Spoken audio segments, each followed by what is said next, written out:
Le standard, dans l'hôtellerie, c'est censé être une garantie, une promesse, la preuve qu'on est professionnel. Et pourtant, il y a quelque chose que le standard ne peut pas faire. Il ne peut pas se souvenir que c'est l'anniversaire de ce client, il ne peut pas sentir que le client traverse une mauvaise journée, il ne peut pas non plus décider dans l'instant de faire quelque chose qui ne figurera jamais dans aucun manuel.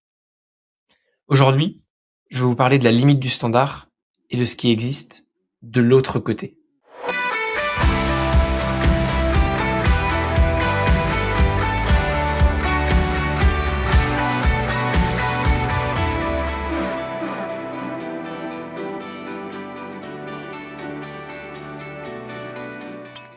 Le standard, c'est un outil qui vient cadrer et le cadre s'est un petit peu transformé avec le temps en une cage. Je m'explique. À la base, le standard, l'objectif c'est de standardiser, comme le nom l'indique, c'est pour garantir une certaine cohérence, ça permet de former les équipes et de s'assurer qu'il y ait une constance de service. Et vous savez que c'est des mots qui sont très importants pour moi. Je bataille là-dessus quand on veut aller chercher de l'excellence, d'avoir un niveau de constance entre tous les collaborateurs. Et le standard vient aider à ce niveau-là. Il protège la marque, le standard de marque, surtout quand on commence à avoir plusieurs établissements. Et il est pertinent, c'est pas du tout ça que je critique, mais malheureusement, il est parfois devenu une fin en soi. L'objectif, c'est de cocher des cases, s'assurer qu'il n'y a rien qui dépasse, qu'on soit dans le standard. Et moi, j'ai même des équipes, et je trouve ça absolument terrible, qui me racontent qu'en fait, elles ont peur parce qu'elles savent que quand elles vont avoir un audit mystère, elles vont être notées sur cocher des cases, alors qu'elles font des choses qui parfois sont beaucoup plus émotionnelles, beaucoup plus humaines, et qui ne sont pas validées. Et alors, on pourrait faire un épisode complet sur l'audit mystère et ce que j'en pense. Dites-moi d'ailleurs s'il y a des sujets que vous voulez que je creuse, parce que j'ai vraiment un avis approfondi là-dessus et je pense qu'il y a un travail à faire sur l'audit mystère. Là, c'est pas tant la thématique, c'est de dire que nos collaborateurs, donc, ils font des standards, ils cochent des cases et que on s'éloigne parfois de ce qui devrait être réellement l'émotion qu'on a envie de créer auprès de nos clients et le relationnel que l'on veut développer. Cet épisode vous est proposé par Muse et je suis ravi de vous en parler parce que c'est un outil que je recommande sincèrement aux hôteliers qui veulent passer à la vitesse supérieure. Muse, c'est la plateforme de gestion hôtelière qui réunit tout ce dont vous avez besoin. PMS, POS, RMS, housekeeping et paiement. L'objectif, automatiser les tâches répétitives à faible valeur pour que vos équipes puissent se concentrer sur ce qui compte vraiment, créer des expériences mémorables pour vos clients. Aujourd'hui, ce sont 15 000 établissements dans 85 pays qui font confiance à Muse. Et ce n'est pas un hasard si Hotel Tech Report les a couronnés meilleurs PMS 3 années de suite et meilleurs POS en 2026. Si vous voulez en savoir plus ou demander une démo, contactez Muse de ma part et bénéficiez d'une offre exclusive. Rendez-vous sur muse.com. Une question que vous pouvez vous poser, c'est combien de fois peut-être dans vos équipes on dit non, on refuse des choses à des clients parce que, non pas que c'est impossible, mais parce que c'est pas dans la procédure. Combien de fois est-ce qu'on reste dans le process alors qu'on aurait pu aller beaucoup plus loin et que le client nous a tendu une perche? Je vais vous donner un exemple que j'ai vécu il y a quelques jours alors que j'étais à Nantes dans un très bel hôtel, par ailleurs, que je connaissais pas. Le check-in est efficace, souriant, on a quelqu'un qui a envie de servir, ça je critique pas du tout. Et donc j'interagis brièvement avec cette personne, je lui demande où est-ce que je peux courir pour aller faire mon sport. Et on me répond correctement et plus tard on me verra passer en tenue de sport. Alors par ailleurs on aurait pu faire un commentaire un peu plus personnalisé, mais soit ça s'arrête là et je me dis c'est bien, c'est professionnel. Et le lendemain en allant au petit déjeuner, qu'est-ce que je vois? Un panneau avec écrit salle de fitness.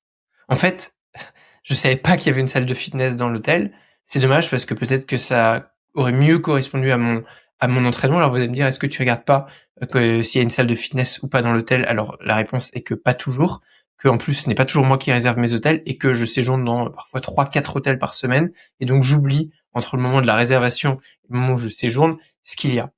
Mais quand je m'adresse à ce réceptionniste et que je lui dis que je veux faire du sport, pourquoi est-ce qu'il ne me propose pas la salle de fitness, non pas comme un verrou, comme il faut absolument faire ça, mais plutôt comme une option et pour élargir des services. Et on aurait pu penser à la même chose quand le client veut un restaurant ou un snack, peut-être lui proposer d'autres options au bar ou dans notre restaurant. Et donc là, c'est dommage parce que on a un réceptionniste qui a traité la demande, il a coché, mais il n'est pas allé plus loin et il n'est pas allé eh bien, créer quelque chose de sur mesure. Et c'est vraiment dommage. Et ça, c'est un piège dans lequel on tombe assez souvent, le piège du standard, le piège du confort opérationnel. Et justement, et là je m'adresse aux plus managers d'entre vous, le standard, on aime bien les mettre en place parce que ça rassure encore plus quand on est à la direction et qu'on n'est pas directement sur le terrain. Ça permet de contrôler est-ce que les standards ont été cochés, est-ce qu'on a bien rempli la grille, est-ce que on a la bonne note. Mais ça peut aussi être une sorte de bouclier contre l'initiative. Et je suis sûr que ce collaborateur, ce réceptionniste qui était jeune, alors d'ailleurs il était peut-être en apprentissage ou en début de carrière, euh, il a cette pression-là qu'on lui dit de cocher des cases et que si on lui laissait la liberté, eh bien, de non pas standardiser, je sais pas comment on pourrait le dire, de déstandardiser, mais en tout cas de prendre d'initiative, eh bien, il aurait fait quelque chose de complètement différent. Et pour les équipes, évidemment, attention de ne pas suivre sans réfléchir. Hein. C'est aussi se déresponsabiliser du client. Ah bah oui, mais finalement, j'ai fait ce qui m'était demandé. Oui, mais est-ce que vous n'auriez pas pu aller un petit peu plus loin? Une fois qu'on a posé ça, je voulais vous donner des pistes de lecture un petit peu pour aller plus loin et changer notre prisme et de passer d'un standard, non pas comme un cadre, une cage, mais plutôt comme un socle et qui viendrait pas plafonner puisque c'est un socle justement. Il vient poser des fondamentaux. Le standard, eh bien, peut être là pour libérer. On a ces basiques qu'il va falloir maîtriser, mais on va devoir et on va pouvoir aller beaucoup plus loin. Pas avec tous les clients, pas tout le temps, mais on peut aller plus loin. Et on a ce socle qui permet d'uniformiser, qui permet d'avoir la constance. Et sur ce socle, on va bâtir quelque chose d'encore plus grand. Je sais pas si vous avez cette image-là en tête. Sinon, je vais vous donner une autre analogie, celle du joueur de jazz. Alors, je ne pratique ni le jazz ni la musique, mais j'aime bien l'idée où on doit maîtriser son solfège, on doit maîtriser les bases de la musique pour ensuite pouvoir improviser et pas l'inverse. Et finalement, c'est ça qu'on veut auprès de nos équipes, qu'elles maîtrisent des basiques, des fondamentaux. Et vous savez que les fondamentaux, c'est mon sujet. J'ai même une formation qui s'appelle Les fondamentaux de l'accueil sur mon académie Hospitality Insiders parce que je considère que sans ça, sans ce socle-là solide, on ne peut rien bâtir au-dessus. Et je trouve que ça s'applique d'autant plus dans notre exemple et pour nos équipes au quotidien. Peut-être aussi, j'ai envie de vous partager 3 niveaux de service qui, à mon avis, qu'on peut différencier, qui existent. Le premier niveau, c'est le niveau de la conformité. C'est correct, hein, c'est le niveau du standard. En fait, c'est celui qui évalue souvent les audits et beaucoup de grilles. Et quand on a coché toutes les cases, et ben finalement, on a 100% de conformité. Pas pour autant d'émotionnel et même rarement d'émotionnel. Or, c'est vraiment ça qu'on veut aller chercher quand on fait de l'excellence de service, bien sûr, et même de manière générale quand on veut créer de la mémorisation. Le deuxième niveau, eh bien, c'est le service attentionné. Attentionné, c'est je me suis dit c'était bien, il avait envie de faire plaisir. Voilà, il y a une petite attention, une petite touche. Et le troisième niveau, eh bien, c'est le niveau de service relationnel. Là, en tant que client, je me suis senti vu, écouté. J'ai eu un échange, j'ai eu un moment de partage avec la personne qui m'a peut-être parlé d'elle-même et je vais m'en souvenir. Parce que c'est ça l'impact. Je vais me souvenir peut-être pas du prénom de la personne qui m'a accueilli, mais de l'interaction et de ce qu'elle m'a raconté. Donc vous voyez, on passe de la conformité à l'attention, l'attentionné, au relationnel qui est évidemment beaucoup plus puissant, qui va beaucoup plus loin. L'objectif, c'est pas d'accéder tout le temps au niveau 3, c'est d'y accéder quand le moment l'exige. Quand vous avez un client d'affaires dont je fais partie, qui arrive et qui n'a pas le temps parce qu'il est entre deux rendez-vous, a priori, c'est pas le bon tempo pour aller chercher du relationnel. On va rester à la conformité et peut-être aller à l'attentionné. Par contre, quand vous avez peut-être un client loisir ou ce même client affaires qui revient à un autre moment, tiens, pour reprendre mon exemple de tout à l'heure, il va aller faire du sport, eh bien là, on va pouvoir aller créer du relationnel, s'intéresser à la personne et créer quelque chose. Donc vous voyez que on a bien 3 niveaux différents. Les 3 nécessitent de maîtriser le socle, le standard, mais à aucun moment de s'y enfermer. C'est vraiment ça la nuance que j'avais envie de vous partager. Concrètement, qu'est-ce que ça demande? Eh bien, évidemment, quand je suis dans une interaction de service, observer avant d'agir. 2 secondes pour lire la situation avant d'enchaîner les gestes. Hein, vous savez, la fameuse aussi empathie dont on parle souvent. Donc c'est être dans l'analyse et dans l'empathie. personnaliser avec ce qu'on a déjà. Et là, s'il vous plaît, utilisez les données à votre disposition. Le nom du client, c'est dans sa réservation, on devrait la trouver. Une référence à une conversation, ça c'est votre mémoire. Ou pourquoi pas, une référence à quelque chose qui est dans votre CRM, une date d'anniversaire si elle y est, une information sur la raison du séjour. Ça va vraiment vous permettre d'aller plus loin dans le relationnel. Et autorisez-vous, si vous êtes collaborateur, et autorisez si vous êtes manager, à prendre des décisions sans permission. Les équipes, eh bien, elles doivent savoir jusqu'où est-ce qu'elles peuvent aller, ce qu'elles peuvent faire pour leurs clients. Et ça, c'est vraiment important. Peut-être pour l'illustrer, je peux vous donner un autre exemple positif que j'ai beaucoup aimé. C'est un collaborateur qui m'a raconté ça, qui faisait ça pour une cliente. En fait, la cliente, à faire, encore une fois, elle voyage comme souvent seule, comme moi d'ailleurs, hein, je me retrouve beaucoup dans cette description-là. Et la cliente, elle refusait d'aller au restaurant. Elle commandait toujours au room service. Et le réceptionniste, parce qu'il a créé ce relationnel, parce qu'il s'y intéressait, il discute avec la cliente qui lui dit, avec ses mots, grosso modo, on se fait chier quand on est seul au restaurant, tout seul. Et donc le réceptionniste comprend le besoin, évidemment, exprimé par la cliente et ce qu'il y a de sous-jacent, le côté peut-être solitude, le côté malaise, et il lui propose et il l'insiste pour qu'elle descende avec son livre et il l'installe dans un coin un petit peu différent du restaurant pour qu'elle puisse profiter un petit peu de l'énergie de l'espace et faire ce qu'elle faisait dans sa chambre, enfermée et assise sur son lit à manger son room service, dans une salle de restaurant avec de la vie.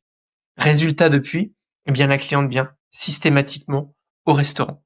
On peut avoir des interactions avec elle. Et ça, je trouve ça absolument génial.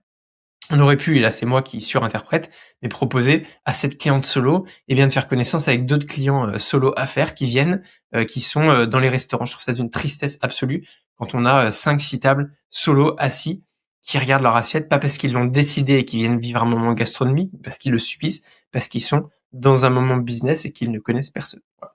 Note pour plus tard, ou en tout cas une autre idée pour vous que vous pourriez pousser si vous avez aussi une clientèle à faire. Dans les standards, j'aimerais bien aussi que on arrête juste d'être dans la récitation d'une phrase sans rien transmettre et qu'on se concentre plutôt sur l'intention que l'on veut dire. Si l'intention elle est bonne et qu'elle respecte la qualité d'accueil qui est souhaitée, bien finalement c'est gagné. Et là, petit tacle pour les audits, et notamment les audits mystères qui cochent ça, ou si le verbatim, donc si la phrase n'est pas dite au mot près, eh bien c'est raté. Et là aussi, j'ai des équipes qui sont frustrées parce que ils ont la bonne intention, ils ont la bonne tournure de phrase, mais ça n'est pas celle qui est écrite dans le standard. Et pour moi, c'est vraiment dommage parce que l'intention est là et c'est ça qu'on doit mesurer. C'est quoi l'émotion, c'est quoi l'objectif qu'on allait chercher derrière. Si, eh bien, c'est atteint, peu importe qu'on ait dit permettez-moi ou puis-je quelque part, on s'en fiche complètement. Et ça, je pense que c'est vraiment important à répéter là aussi à nos équipes et à rassurer sur eh bien qu'est-ce qu'on peut pas faire et bien sûr changer les grilles si grilles il y a d'analyse, d'évaluation pour laisser cette souplesse et ce focus sur l'intention. Donc retenez que ici le standard quelque part il donne le cadre et que l'intention elle donne la vie. Quand je vous ai dit ça, quelques limites à ne pas franchir. Ne faites pas un raccourci parce que le relationnel sans cadre, ça devient de la familiarité. Et ne pas confondre proximité et familiarité. Je vous ramène ici à un épisode solo que j'avais enregistré il y a 1 ou 2 ans où j'expliquais vraiment et je racontais aussi là des anecdotes vécues dans des hôtels où on avait passé la limite de la proximité et on était allé vers la familiarité et là tout s'effondrait. L'idée c'est de rester bien sûr sur cette limite, cette frontière qui est très très fine entre les deux. Il s'agit de garder le bon professionnalisme et de créer une bonne relation de relationnel. Le côté on est amis, vous êtes comme à la maison. Par contre, pour autant, on ne passe pas dans le je te mets une tape dans le dos et on devient des grands copains. On doit ici rester dans son rôle et bien sûr habiter pleinement ce rôle. En conclusion et synthèse, le standard, il doit nous dire comment faire et poser ce socle. Le relationnel, il doit vous dire pourquoi est-ce que ça compte. Et le vrai luxe dans les hôtels, et pas que les hôtels de luxe, c'est de se sentir reconnu, vu, attendu, et d'avoir un moment d'échange. Et ça, il n'y a absolument aucun standard qui peut l'écrire à votre place. En bonus de cet épisode, je vous invite à télécharger les questions pour passer du standard au relationnel. Vous allez voir, je vous ai préparé une super fiche bonus que vous pouvez télécharger depuis la page directement, la partager à vos équipes ou l'utiliser dans un briefing ou dans une prochaine interaction avec vos équipes. Évidemment, dites-moi ce que vous en avez pensé. Envoyez-moi des photos, parfois il y en a qui le font, de vous en train d'appliquer ces checklists. Elles sont gratuites en accès limité à tous les abonnés de l'hebdo ou directement en cliquant sous cet épisode. Voilà, je termine en vous répétant cette phrase. Le standard vous dit comment faire, le relationnel vous dit pourquoi ça compte, et je vous souhaite une bonne mise en pratique. Si vous avez aimé cette vidéo, vous allez adorer mon livre blanc. J'y ai condensé des dizaines d'épisodes, des centaines de conversations et ma vision d'artisan hôtelier. C'est la quintessence de 20 ans d'expertise à travers mes invités. Pour l'obtenir immédiatement, cliquez sur le lien en description. Notre aventure ensemble ne fait que commencer.